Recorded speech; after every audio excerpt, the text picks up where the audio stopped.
My 8-year-old daughter was lying in a hospital bed, and the CEO fired me the next morning. But he had no idea who he was really firing. I got the call at 3:47 p.m. on a Tuesday. The school's number flashed on my screen during a board meeting. I stepped out. The principal's voice was shaking. "There's been an accident. Emma was hit by a car in the crosswalk.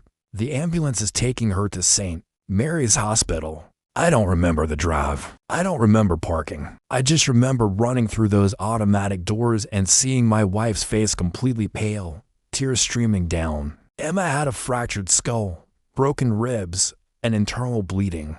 The doctors said the next 48 hours were critical. I texted my assistant, "Family emergency. We'll be out tomorrow." Her response came instantly. "So sorry. Take care of Emma. We'll handle everything." I stayed by Emma's bedside all night, holding her small hand, watching monitors, praying. At 6:30 a.m. the next morning, while I was sleeping in a chair next to my daughter's hospital bed, my phone buzzed. It was our CEO, Richard Blackwell. Not a "how's Emma" text. Not a "take all the time you need" message. Just 3 words. "Call me urgent." I stepped into the hallway. My hands were shaking from exhaustion and fear. "Richard, this really isn't a good." He cut me off. "We're letting you go. Effective immediately. This isn't working out. HR will send the paperwork." I stood there, phone pressed to my ear, watching nurses rush past me. "Richard, my daughter is in intensive care. She was hit by a car yesterday. I'm aware, and I'm sorry about that. But business is business. We can't have executives who aren't committed. Missing critical meetings, leaving early, now taking unplanned days off. It's a pattern." A pattern? My daughter was fighting for her life, and he called it a pattern. "You'll receive 2 weeks severance. Security will collect your laptop and badge later today. I'm sorry, but this decision is final." He hung up. I walked back into Emma's room. My wife looked at me. "Who was that?" "Wirt," I said. "It's handled." I wasn't going to tell her I had just been fired. Not while Emma was like this. For the next 3 days, I lived at that hospital. Emma slowly improved. The swelling in her brain went down. Her eyes opened. She squeezed my hand. "Daddy, it hurts." "I know, sweetheart, but you're so brave. The bravest girl I know." During those 3 days, my work phone exploded. Emails from confused colleagues. Messages from my team asking what happened. One text from a board member. "What's going on? Why weren't you at the acquisition meeting?" Acquisition meeting. I had no idea what he was talking about. Then I got a call from Marcus, my closest friend at the company and head of finance. "Dude, what the hell happened?" "Richard announced you resigned to pursue other opportunities. Then he restructured your entire division and gave himself signing authority over your projects." My projects, including the Patterson deal, a $40 million contract I'd spent 8 months negotiating. The biggest deal in company history, set to close next week. "Marcus, did Richard take over Patterson?" "Yeah. He scheduled the final signing for Friday. He's acting like it was his deal the whole time." That's when it clicked. This wasn't about me missing meetings. This was a theft. On day 4, Emma was moved out of ICU. The doctors said she'd recover fully. My wife finally smiled for the first time in days. That night, I went home to shower and sleep in a real bed. But I couldn't sleep. I kept thinking about Richard's voice on that call. Business is business. I opened my laptop. I still had access to the company's server. IT hadn't revoked my credentials yet. Sloppy, but typical. Richard was always more focused on the deal than the details. I found the Patterson contract folder. Every email, every negotiation note, every clause I personally revised, all under my name and signature. Then I saw something that made my blood run cold. A draft press release dated for this Friday. Blackwell Industries announces record $40 million deal. CEO Richard Blackwell secures largest contract in company history. My name wasn't mentioned once. 8 months of work. My relationship with Patterson's CEO. My strategy. My nights and weekends erased. But Richard had made one critical mistake. A mistake I'd actually warned him about 6 months ago during a compliance review. I picked up my phone and made a call. "James Patterson, this is David Chen. I hope I'm not calling too late." "Yes, Emma's doing much better. Thank you for asking. Listen, I need to tell you something about Friday's signing. There's been a development you should know about. Friday morning arrived. Emma was home, resting on the couch, eating popsicles and watching cartoons. The doctors said her recovery was remarkable. My phone buzzed at 9:47 a.m. It was Marcus double quotes dude. What did you do? Patterson just pulled out of the deal. Richard is losing his mind. He's screaming at everyone. The board is in emergency session.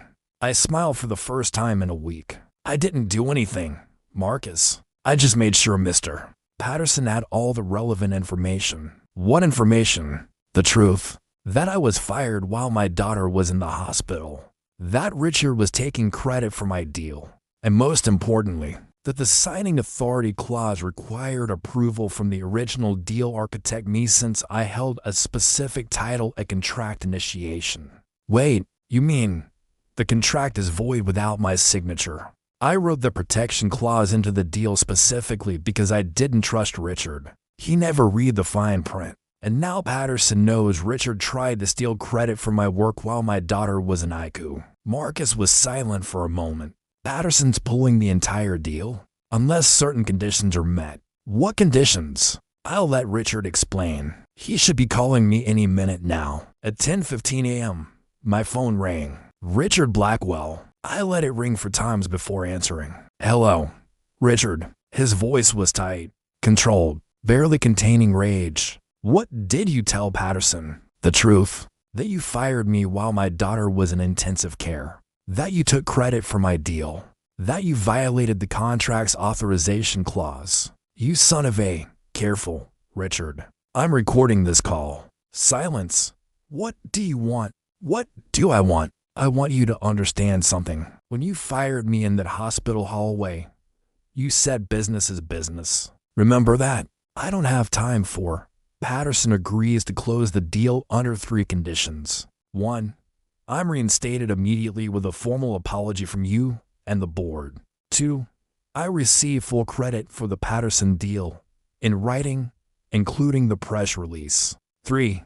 You resign as CEO. What? You can't. I'll sue you. You'll do nothing. Because Patterson's CEO is a father of 3. When I told him you fired me the morning after my daughter was hit by a car, he asked me one question. What kind of man does that? He said he won't do business with that kind of man, period. The board will never accept this. The board has already accepted it. I spoke with them an hour ago. They're more interested in a $40 million deal than protecting you. And between you and me, Richard, they've been looking for a reason to push you out for months. You just handed it to them. I could hear him breathing on the other end. This is over, Richard. You're done. He hung up. By Monday, it was official. Richard Blackwell resigned. The press release cited pursuing other opportunities, the same phrase he'd used for me. I was reinstated as senior vice president with a formal written apology from the board. The Patterson deal closed 2 weeks later. $40 million. Company record. My name was on the press release. My photo in the trade publications. My handshake with James Patterson on the cover of the industry magazine. But here's the part that made everything worth it. The board meeting after the deal closed. The chairman stood up and said something I'll never forget. David, we failed you when you needed us most. We should have protected you, not Richard.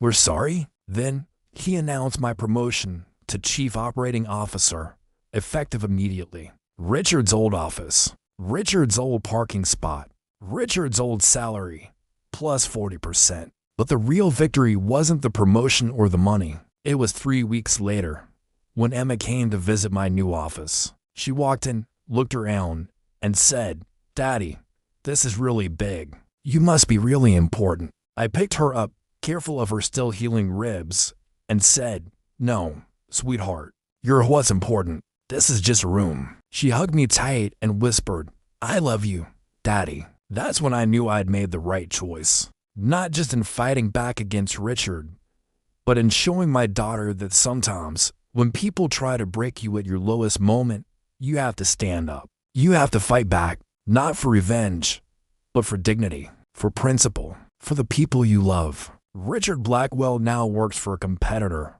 3 levels below his former position. I heard he tells people he left for a better opportunity. Maybe he believes it. I still have the recording of that phone call. I've never shared it publicly. I don't need to. The truth already won. Emma's 10 now, fully recovered. She plays soccer, gets straight A's, and wants to be a lawyer when she grows up. So I can help people when bad things happen, she says. Last week, she asked me about the scar on her forehead from the accident. Does it bother you? I asked. She shook her head no. It reminds me that I'm strong. Like you, Daddy. I smiled. You're stronger than me, sweetheart. Way stronger. Business is business, Richard said. But family is everything. And in the end, that's the only thing that really matters. So here's my question for you.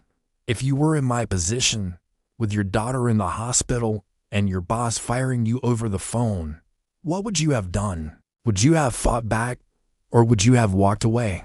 Drop your answer in the comments below.